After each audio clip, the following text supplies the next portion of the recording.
My mission is simple, to make you money. I'm here to level the playing field for all investors. There's always a bull market somewhere, and I promise to help you find it. Mad Money starts now. Hey, I'm Cramer. Welcome to Mad Money. Welcome to Cramer. I'll do make friends. I'm just trying to make you a little money. My job, not just to entertain, of course, but to teach you. So call me at 1-800-743-CNBC. Tweet me at Jim Cramer. This market keeps making mistakes. It's truly unnerving how it keeps fooling people. Sure, the overall averages are still flopping and chopping. As I said, they're going to do it. Dow dipping 80 points today. S&P declining 0.06%. Nasdaq advancing 0.31%. But some of the biggest stocks out there just fail to get the appreciation they deserve. I guess you could say that sometimes this market could be as dumb as a bag of hammers. And this is one of those times. Let me go over some of the market's real gaffes here, so you know what I mean. I'm going to start with Eli Lilly and its diet and weight loss drug, Zepbound. We own Lilly for the Travel Trust, so I've been patiently waiting for them to start selling this particular drug in the U.S. At the same time, I've been wondering if insurance companies would pay for it. Sure enough, today we learned that Zepbound will be sold in the U.S. effective December 1. It's going to be added to the National Preferred Formulary for Express Scripts and Cigna Healthcare. Bingo! Insurance is going to pay for Zepbound, which, by the way, has greater efficacy than the only competing product from Novo Nordisk, and it costs $300 less per month. Which one do you think they're going to back? This is important news, very good important news. But what happens? Stock opens down, proceeds to fall 6 points. 6 points, for heaven's sake. I was apoplectic and told club members at our morning meeting, just go buy that darn stock, especially new club members who didn't own any. The decline was insane. Then the stock rips higher, finishing up $2.50, and that was all she wrote. How about Procter & Gamble? Okay, here's a company that's been dogged by endless issues involving currency fluctuations versus a strong dollar. Virtually every time it seems like Procter's about to deliver an earnings breakout, the strong dollar whacks them, which is exactly what happened last quarter. So what did the company do today? Procter decided to take matters into its own hands. As Andre Schulten, the CFO, pointed out at a Morgan Stanley conference, quote, when you think about places like Nigeria and when you think about places like Argentina, it's very difficult for us as a U.S. dollar-denominated company to create value. It's also difficult to operate because of the macroeconomic environment, end quote. So Procter's minimizing exposure to these two countries where they're being obliterated by the strong dollar. At risk, $450 million in annual sales. I say take the charge and skedaddle.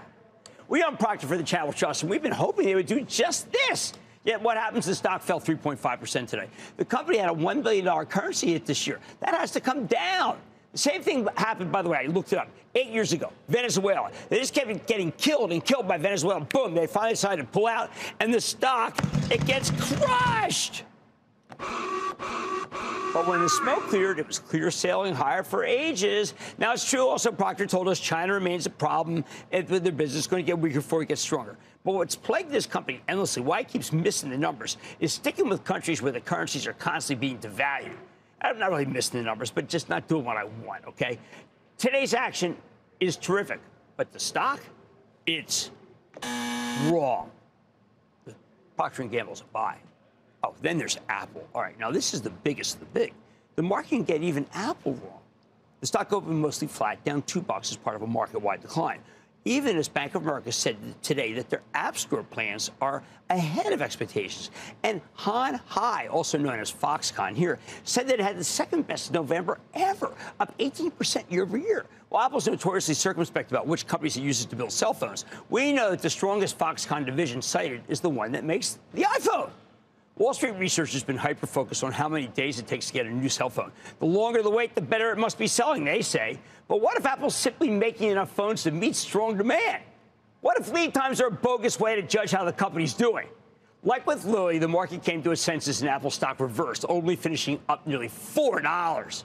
The market was monumentally wrong at the opening, and maybe lead times aren't the best way. What else? For days, we've been worried about Commerce Secretary Gina Raimondo's new crackdown on AI chips, thinking it must be impacting Nvidia's bottom line. Stock's been stumbling in fear of how onerous these new rules must be. But it turns out there are no real changes. There are no new rules. Nvidia's totally compliant. All that fretting has been for nothing. They know nothing. Plus, at the same time, we learned that Nvidia CEO Jensen Huang is doing his best to supply intelligent processors to Japan, despite the shortage of chips. So let's see. Not only are there no new regulations, there's a new customer that wants all the Nvidia chips it can get. Yet what happens? The stock opens down. Eventually, Wall Street got its act together, and Nvidia stock finished up $10.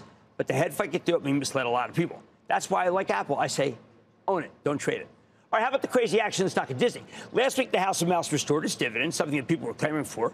But many were worried that the company didn't have the balance sheet to both cover the dividend and pay for the rest of Hulu, as it's going to have to do. In reality, though, Disney's actually spewing cash, even as we keep hearing stories about how bad the box office numbers are. They can easily pay the dividend and the rest of Hulu. Now, I know that Disney's board of directors is not open to admitting huge shareholder Nelson Peltz.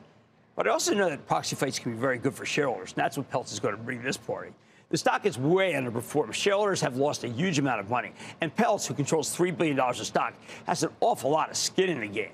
Today, a Disney shareholder, Ancora Holdings, with more than $8 billion under management, came out in favor of Peltz. As Ancora said in its note to fellow shareholders, quote, Mr. Peltz is a pioneer and shareholder of activism who has made billions of dollars over many decades for himself, his partners, and fellow shareholders in the companies which he's invested. Mr. Peltz, or a qualified designee, would make a fantastic addition to Disney's board, end quote. You know what? I couldn't agree more. When you have an activist shareholder like Peltz, you get someone in the boardroom who has lots of money on the line, something I think has really been absent if you check out that boardroom. It's not like the company's done a great job on its own. Stock's been cut in half in a couple of years' time. Maybe it's time to hold someone accountable for these losses. I don't hear anyone willing to say anything about how poorly the stock's done. My Chadwick Trust is a long-suffering shareholder in Disney, and I tell you, I got to agree with Ancora here. Peltz can be a change agent because right now the board seems downright unfocused. I say that knowing and respecting new board member James Gorman from Morgan Stanley. Skin in the game, people. Peltz has skin in the game. Who else does? With Ancora's letter in the dividend news last week, I don't agree with the downward trajectory of Disney stock. Today it should have been higher, not lower. Give me a break. Look, on any given day, we're getting these imperfections, these mistakes, these juvenile, uninformed, ill-advised moves. Of course, the market can be wrong in small-cap situations all the time because not many people are paying attention. But these are huge companies with gigantic valuations. To me, it says there are plenty of shareholders who don't even know what they own or even what matters to the direction of a stock. Here's the bottom line. As long as there are mistakes, there are opportunities. In each one of these cases, the buying opportunities seem obvious. I think it's just a matter of time before the others react correctly, giving the opportunistic, more fearless investors a terrific chance to build great positions in these amazing American companies. Let's go to Trey in Texas. Trey. Jim, I went to Chase Bank today to inquire about opening a joint checking account. They asked who I wanted to open the account with, and I said any of their high net worth clients would do. I was shown the door and unsuccessful in opening the account, but I can certainly see why their retail banking is growing at the rate it is. And I wanted to see if you think this is a catalyst and we buy J.P. Morgan here. Well, look, I have to think that J.P. Morgan stock has just had a very big move, but it still yields 2.6%, and it's still not expensive, selling at 9 times earnings. I'm used to this stock, frankly, selling at around 12 times earnings. So I agree with you. I think you should own it. They should let you have an account, too. Let's go to Ryan in Illinois, please. Ryan. Hey, Jim. Thinking about Netflix borrowing a chapter from the Disney playbook. Take content marketing, merchandising, and new releases to a new level by acquiring Six Flags. Six has 2017 theme and water parks and a $2 billion market cap. What do you think? Well, I think that they're in different businesses, actually. I mean, they're not really in the they're not in the experiential entertainment business. They're really in the film business. And I think the fact that they're focused actually makes me like them more, not less. I say Netflix sticks to its knitting, and it's good. Let's go to Enrique in Texas. Enrique. How you doing, Mr. Cramer? I'm doing fine. How about you, Enrique? Thank you for taking my call and your team for all they do. Happy holidays. Oh, thank you. Same. So the stock I want to bring up is Robinhood Markets. I know they've been getting a small rally right now because of Bitcoin, possibly, but it's been sitting in a horizontal pattern for the past year and some change between $8 and $13. Do you think with the UK expansion and the mission to soon reach the EU, can it finally break out of this pattern? Well, I'll tell you what I think the problem is. Most of their a majority of their shareholders are either in these crypto or they're in options, and they need a more steady group of customers. That's what would make me interested in the stock. Plus, they got to start making some money. You got to make money to be recommended on the show that is Mad Money. Now, on Mad Money tonight, My viewers are so smart, sometimes they even stump me on stock questions. So I did my homework, and now I'm ready to give you my take and tell you if this particular stock can hold water. Then, have the bears just been misinterpreting the yield curve all along? Maybe it's really more cyclical than we all thought and more bullish. I'm going to go off the charts to find out. And can Signet Jewelers bring some bling to your portfolio this holiday season after buying back millions of dollars worth of shares? I'm checking in with the CEO, so stay with Cramer.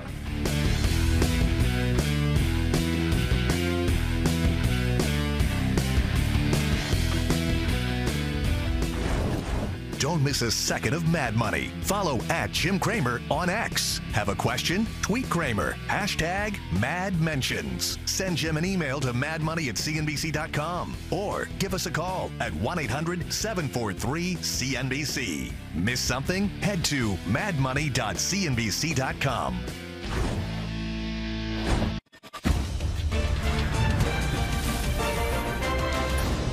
Tomorrow, kick off the trading day with Squawk on the Street. Live from Post 9 at the NYSE. He liked it. He liked the idea. I was like, I called my wife. I said, hey, Tim, go back my idea. He liked my idea. He liked it. He liked it. Took me weeks to come up with it. I bet. I'm glad you're spending a lot of time on that because it's not like you have a shortage of time.